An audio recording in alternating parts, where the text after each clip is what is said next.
Let me tell you about what the most difficult time upon this ummah was.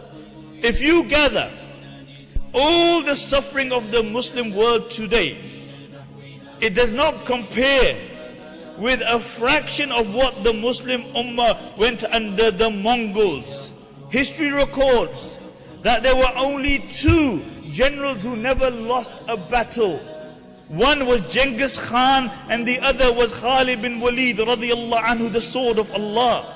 When Genghis Khan and his descendants, they ransacked, they decimated the Muslim world, and this is no exaggeration. Western historians mention they reached Poland, they reached Bulgaria, they reached Moscow, but they mention that what they did to the Muslim world was unparalleled in cruelty. When they took Bukhara, the narrations mentioned they gathered every single Muslim in the masjids and they butchered them. When they took Samarkand, they gathered the Muslims outside Samarkand, and then every single Muslim was butchered, and then they cut off their heads and they made pyramids out of their heads. When they took Gurgan, Juwaini, the famous historian, mentions that there were 50,000 Mongol soldiers. Each one had been given 24 Muslims to execute. And then after that, they marched upon where? They marched upon the Muslim Caliphate, Baghdad. Baghdad was the most beautiful city in the Muslim world, if not the most beautiful city in the world. Musta'sim was the Caliph. And when Hulagu reached the outskirts of Baghdad, Musta'sim consulted his advisors, and they said the best thing is that you go and ask for terms. And Hulagu has made it clear, said if you are going to come out, don't come out by yourself. Bring your advisors with you, bring your ulama with you. So Musta'sim came out with 700 men, and Hulagu only allowed 18 to enter into the tent. And they took the rest.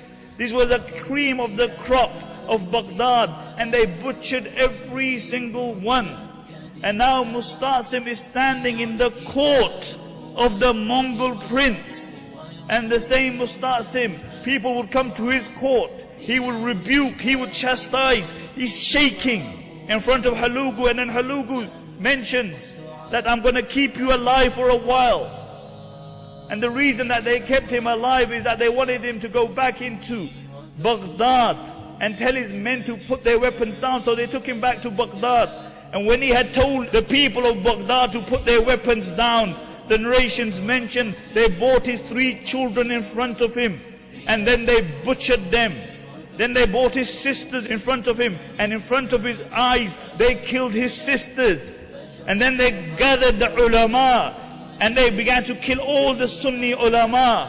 And then Hulagu said that the blood of the Muslims is halal. For the next 40 days, they unrelentingly butchered the Muslims for 40 days. In those days, you didn't have machine guns.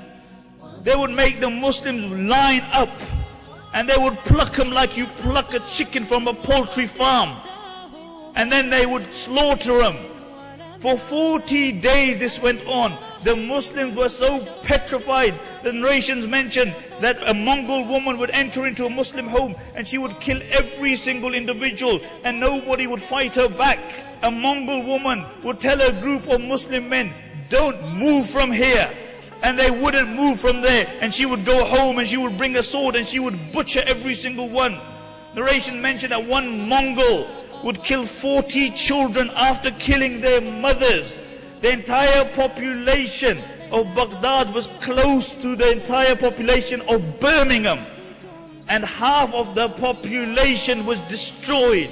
And after 40 days, Hulagu came into Baghdad and he gave an order that this killing should be stopped. And many of the Muslims had dug graves, and they were hiding in these graves. Many ate dogs, cats, even corpses to survive. This was the situation. And then Hulugu said to Musta'sim, he said, bring me your wealth. So he brought him his wealth. He said, no, bring me the wealth which is hidden. And in the middle of the palace there had a hawd. And underneath was the treasure which had been gathered for the last 500 years. For the last 500 years, the Abbasid caliphs had hid their wealth there. In one day, it went up. And then they imprisoned Musta'sim and they starved him. And Musta'sim asked for some food. And Hulugu sent him a platter with gold upon it. And he said, what am I going to do with this gold? He sent it back. And then Hulugu went to him. And look at this. This is a non-Muslim. He's telling the Muslim king. He said, if you can't eat it, then why did you hoard it for? If you couldn't eat it, why did you hoard it for? Why did you give it to your men? So they were ready to die for you. And then he took him and he showed him the big gates of Baghdad. He said, what good are these big metal gates when there is no men to defend them? Why didn't you break these gates and make lances out of them and give them to your men? Musta'sim said, it's Qadrullah. And Hulugu said, I will show you Qadrullah. And they rolled him up in a carpet. And then they had him trampled by the horses. 800,000 Muslims died. 800,000. The Darul Hikmah, the greatest Muslim library in the world, millions of books were ransacked, thrown into the Euphrates until the Euphrates went black with the ink. Black with the ink. And Hulugu found it so difficult to stay in Baghdad because the stench of the dead corpses that he moved out of Baghdad. This is what happened with the Muslims. But then, let's ask ourselves a question. How was it possible that in a period of 80 years, the same barbaric Mongols became Muslims? They became ambassadors. Because there were men and women who carried on the dawah, even in this state. Nothing perturbed them. People died for this dawah. The Sahaba died to promote and propagate this deen.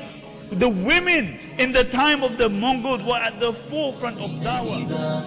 ونحن ننام كأهل الرقيم وفي غفلة قد يحل البلاء وأرجو الإله